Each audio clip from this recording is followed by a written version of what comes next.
తెలంగాణలో సైకిల్ మళ్ళీ పరుగులు పెడుతుందా? ఏపీలో హస్తం పార్టీ పుంజుకుంటుందా? ఈ రెండు పార్టీలకు బీఆర్ఎస్ వైసీపీల ఓటమి ప్లస్గా మారిందా? అంటే అవుననే సమాధానమే వినిపిస్తోంది. తెలంగాణలో టీడీపీ సరైన లీడర్ లేక కేడర్ సతమతమవుతోంది. కారులోని లీడర్లంతా గతంలో టీడీపీ స్కూల్లో పొలిటికల్ పాఠాలు నేర్చిన వారే. అందులో ఓ కీలక బీఆర్ఎస్ నేత కూడా సైకిల్ ఎక్కుతున్నారట. మరోవైపు కాంగ్రెస్ కూడా ఫ్యాను రెక్కలు తన చేతిలోకి తీసుకునేందుకు ప్రయత్నాలు మొదలుపెట్టింది.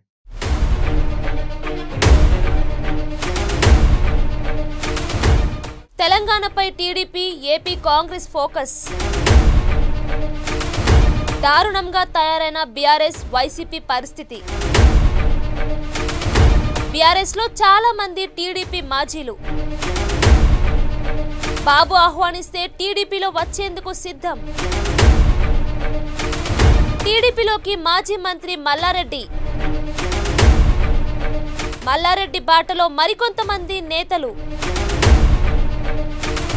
ఏపీలో పునర్వైభవంపై కాంగ్రెస్ ఫోకస్. వైసీపీ నేతలంతా ఒకప్పటి కాంగ్రెస్ నేతలు.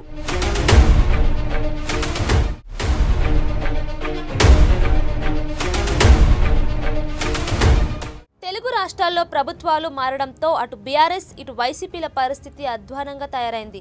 బీఆర్ఎస్ నుంచి 39 మంది ఎమ్మెల్యేలు ఎన్నికైన వారిలో అప్పుడే 3 అధికార కాంగ్రెస్లోకి జంప్ అవ్వగా మరికొంతమంది గోడ దూకేందుకు వెయిట్ చేస్తున్నారు. వైసీపీ నుంచి గెలిచిన 11 మందిలోనూ ఎంతమంది జగన్తో ఉంటారో తెలియని పరిస్థితి నెలకొంది. ఇక ఏపీలో అధికారంలోకి వచ్చిన జోష్లోనున్న టీడీపీ తెలంగాణలో పార్టీ పునర్వైభవంపై ఫోకస్ పెట్టింది.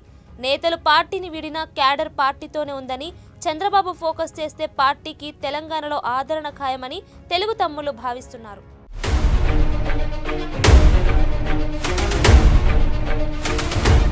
అలాగే బీఆర్ఎస్ లోని చాలా మంది నేతలు టీడీపీ మాజీలే కావడంతో ఇప్పుడున్న పరిస్థితుల్లో చంద్రబాబు ఆహ్వానిస్తే వారంతా తిరిగి సొంత గూటికి చేరేందుకు రెడీగా ఉన్నారన్న వాదనలు వినిపిస్తున్నాయి. మరికొద్ది రోజుల్లోనే తెలంగాణ నేతలతో చంద్రబాబు భేటీ అయి పార్టీ బలోపేతంపై చర్చించనున్నారు. తెలంగాణలో పూర్వ వైభవంపై కోసం టీడీపీ గతంలో దృష్టి పెట్టింది. ఖమ్మం సభతో తెలంగాణలోనూ సైకిల్ పార్టీ దమ్మేంటో తేలింది. అలాగే ఇటీవల తుమ్మల సైతం టీడీపీ నేతల మద్దతు కోరారు. మరోవైపు బాబు అరెస్టుతో కాస్త డీలా పడిన టీడీపీ ఇప్పుడు ఏపీలో గవర్నమెంట్ ఫామ్ చేయడంతో తెలంగాణలోనూ తన కార్యాచరణను ప్రారంభించాలని నిర్ణయించింది.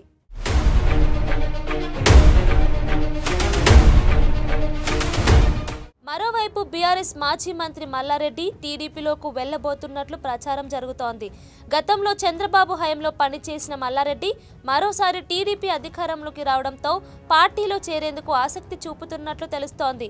ఇక టీడీపీలో చేరితే తెలంగాణలో టీడీపీ అధ్యక్ష పదవి ఇస్తామంటున్నారని తన అనుచరులు బీఆర్ఎస్ కౌన్సిలర్లతో మల్లారెడ్డి చర్చలు జరుపుతున్నట్టు సన్నిహిత వర్గాల్లో గుసగుసలు వినబడుతున్నాయి. కాగా పరోక్షంగానైనా సీఎం రేవంత్ కు దగ్గరవ్వాలంటే చంద్రబాబుతో దోస్తీ కోసం పావులు కదుపుతున్నట్లు తెలుస్తోంది.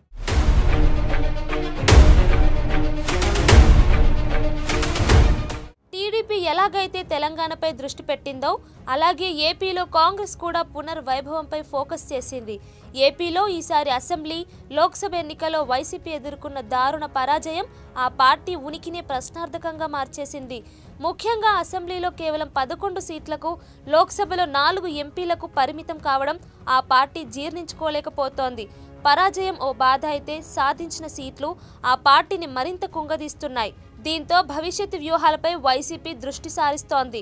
ఇదే సమయంలో వైసీపీ నేతలంతా ఒకప్పటి కాంగ్రెస్ నేతలే కావడంతో వారిని కాంగ్రెస్లో చేర్చుకుని తిరిగి సత్తా చాటాలని హస్తం పార్టీ భావిస్తోంది.